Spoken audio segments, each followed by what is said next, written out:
Good evening. Good evening, everyone.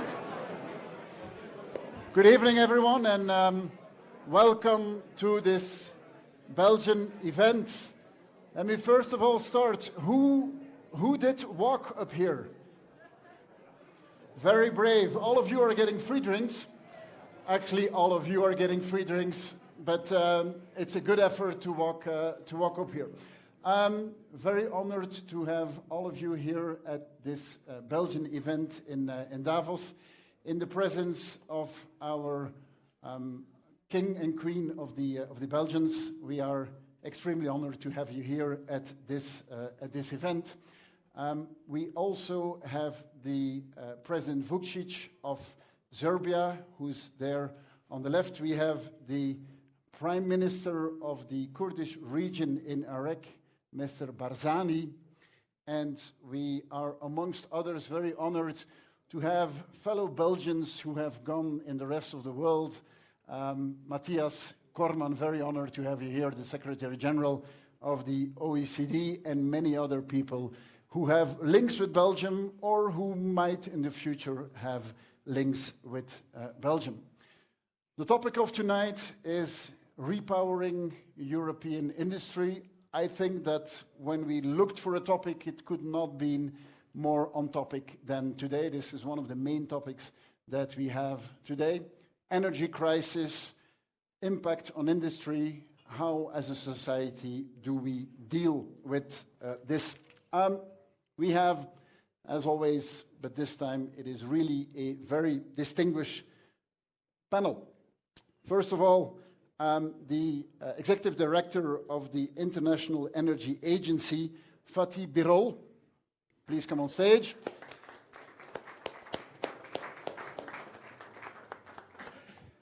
CEO of a very known Belgian company who has spread out their wings throughout the world, CEO of Solvay, Ilham Kadri. And the CEO of a firm with a very solid activity in Belgium, the CEO of ArcelorMittal, Aditya Mittal.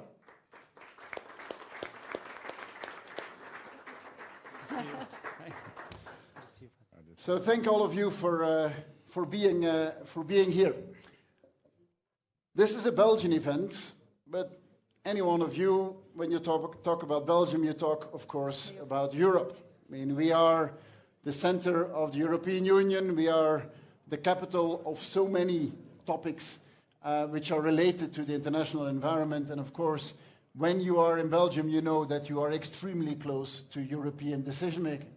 Now, the European Union has a very intimate history with industry and with energy. This is where we come from, the European Community of Coal and Steel. This was the start of everything. Euratom came really close after that, and actually all those energy-related structures came before we had the internal market. So this topic of industry and this topic of energy is something which, as Europeans, is extremely close to our heart. The energy discussion has been building up in importance over the last years. Of course, since the events that happened in Ukraine, a lot of things have changed. Before I continue, I also welcome the Minister President of Flanders, Jan Jambon, who I guess just came in. I just wanted to be sure that if I mention you, you were there. Jan, always extremely happy to have you here. Let's start with the topic. Mr. Birol, let me maybe start with you. You've been looking at the global energy outlook over the past years. Maybe start with that. I mean, from your perspective, what are a few of the lessons learned in this energy crisis? And what can we as Europeans and as Belgians learn from what we have seen over the past months?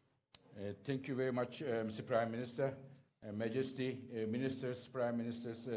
Very good evening to all of you.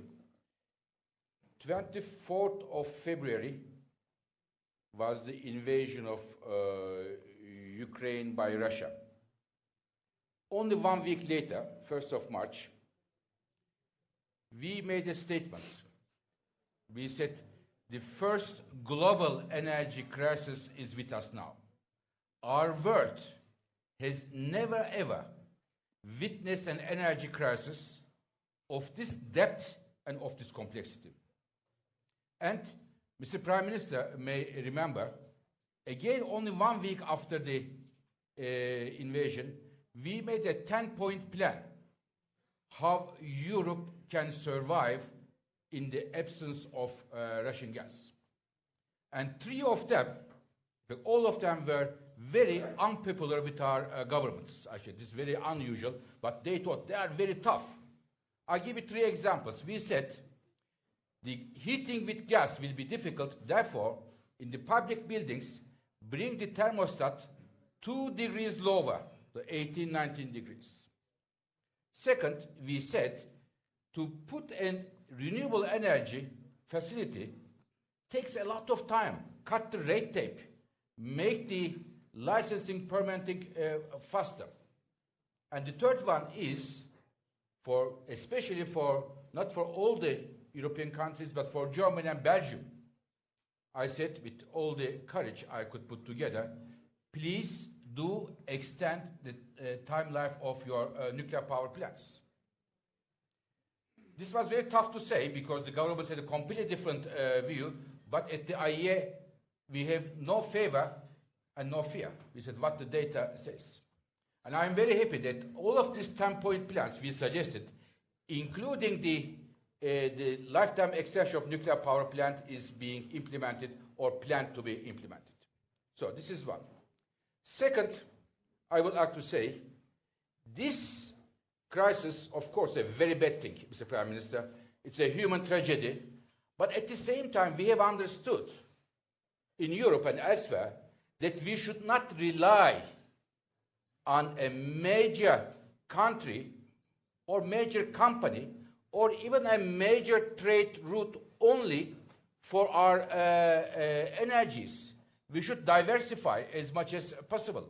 We should increase our domestic energy capacities as much as possible. And we have seen that this crisis gave a big boost to renewable energies around the world, records after another, including Belgium. This gave a big boost to electric car sales, big growth. This gave a big boost to, again, looking at nuclear and heat pumps and others. Because these clean energy technologies now not only driven by the climate change concerns, but mainly for energy security concerns. So renewable energy is a friend of energy security. It is homegrown. So this is one issue, Mr. Prime Minister. One other issue I want to bring to your attention. In addition to this reflex of the countries, more renewables, more efficiency, heat pumps, electric cars, countries are now understanding that the energy transition means industry transition. A new industry age is coming. The age is clean energy technology manufacturing. Manufacturing batteries, manufacturing electrolyzers, manufacturing electric cars, solar panels, and others. United States came with a huge law, Inflation Reduction Act, 400 billion US dollars. Japan, green transformation of Japan. India, China 5-year plan. What about Europe? I have recently wrote and said that Europe very urgently needs a master plan for revitalizing European industry. How are we going to respond? The Inflation Reduction Act, how are we going to respond to China's current dominant position in these areas? We have 2 major challenges. One, high energy cost, and the second, huge subsidies and supports given other economies to these clean energy technologies. So therefore, it is now time, in my view, European countries come together and navigate and design a European industrial strategy based on the Europeans' advantages. We have a lot of in Europe competitive advantages, big domestic market, high labor skill, a lot of industries, the chemical industry, electromechanical industry, we have a lot of experience from those making a new, with the financial economic measures, a new industrial strategy. Finishing, Mr. Prime Minister, I wanted to also congratulate you, because in a very short period of time, first, you took a very firm position in the context of the Russia's invasion of Ukraine, but also at home, the hydrogen strategy, federal hydrogen strategy, pushing offshore wind and planning to extend the lifetime of nuclear power plant is not an easy business. So congratulations for that, Mr. Prime. Thank you very much. Thank you. Honestly, the best salespeople are the ones who are not yours, obviously. So thank you for praising that, and we can go more in detail on some of these topics if you want. Ilham, the plans of the United States have been mentioned, and there's been a lot of talk about IRA. This is something you know firsthand. Yeah. You are doing a lot of investments throughout the world. We've talked a lot over the past weeks about what is happening in the United States and how we should look at it. Yeah. From the perspective of a Belgian firm active all over the world, how do you look at IRA, and what do you think we as Europeans should have as an answer? Yeah. Well, thank you for having me, Prime Minister, and again, best wishes to our royals and to all the audience. Yeah, it's a big elephant in the room. It was not expected. It had shaken up the European unions, the discussion between politicians, civil society, and even the industry. The reality is that the Biden administration incentivizes while Europe regulates, to put it black and white. It's more complicated than that. Of course, most of the industries, including Solvay, we are for the Green Deal, for the Fit for 55, etc. But at the end of the day, Biden came with the big surprise of sponsoring, subsidizing his green infrastructure, right, through the IRA, right? We like it or not. The first reaction was, oh my God, this is protectionism, this is against the WTO. Wow, we did the cri du cœur already in November with the EU, and member of states, telling them, look, this is the best thing which can happen to Europe. It's actually to re-challenge the industry in Europe. At the end of the day, the industry in Europe is the oldest one. I mean, our company will celebrate 160th anniversary this year. So we have an old infrastructure. Europe is the most regulated region in the world. We have the Green Deal. We need to decarbonize our industry. So we have a triple burden as the industry, and the chemical industry I represent, which is one of the oldest, which is the fourth industry in Europe. And to give you a data point, in the first semester last year, Europe has exported more chemicals than imported for the first time in our history, with a 5.6 billion euro deficit, just to give you an idea, right? So these are facts. Competitiveness is not there anymore against the Asians and against the Americans, right? So what we need to do, we need basically to look at competitiveness and level playing field, call it a European version of IRA, call it a tech act, call it whatever. We need an industrial renaissance, to use a word from our history and legacy. We need an industrial renaissance. And we need to look at the old infrastructure, how we're going to decarbonize it, because I represent a hard-to-abate sector. We need support. We need to decoal our plants. Each time I have to decoal plants, in Rheinberg in Germany, it took me 2 years. In France, it took me 3 years. And permitting is just insane. So we need less bureaucracy. We need much more support. And necessity is the mother of innovation. Look at Germany. They did an LNG terminal in 8 months. Well, it took them 20 years to build a new airport in Berlin. So if you can do it, don't wait for a war. We want more speed. So I think that's what we need. We need permitting. We need less bureaucracy. We need support with the industry renaissance. And this is a cri de coeur from a European lady, right? Yes, we are going to the US. We are taking the check from IRA, and fair enough. But I'm not calling Europe to close frontier, because Europe is an open continent. Don't put me wrong. We are an export continent. We should be open to China and to our ally in the US. But we need the pragmatism, and we need quickly now to look at this roadmap from the green transition. In transition, there is a transition. We need a plan, not only an intent, and we need to support the value chain, because Solvay will last another 100 years, all right, with its companies.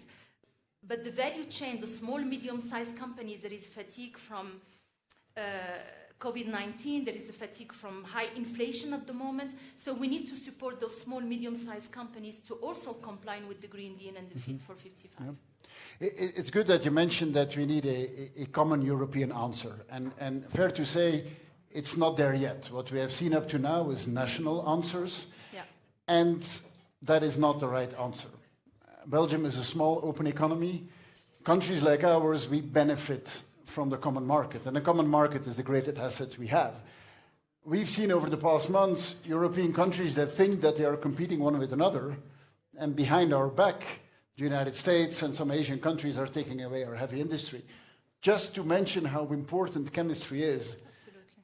Antwerp, just a small city in Belgium, Antwerp, a very important city in Belgium, is the second biggest chemical cluster in the world after Houston. Yeah.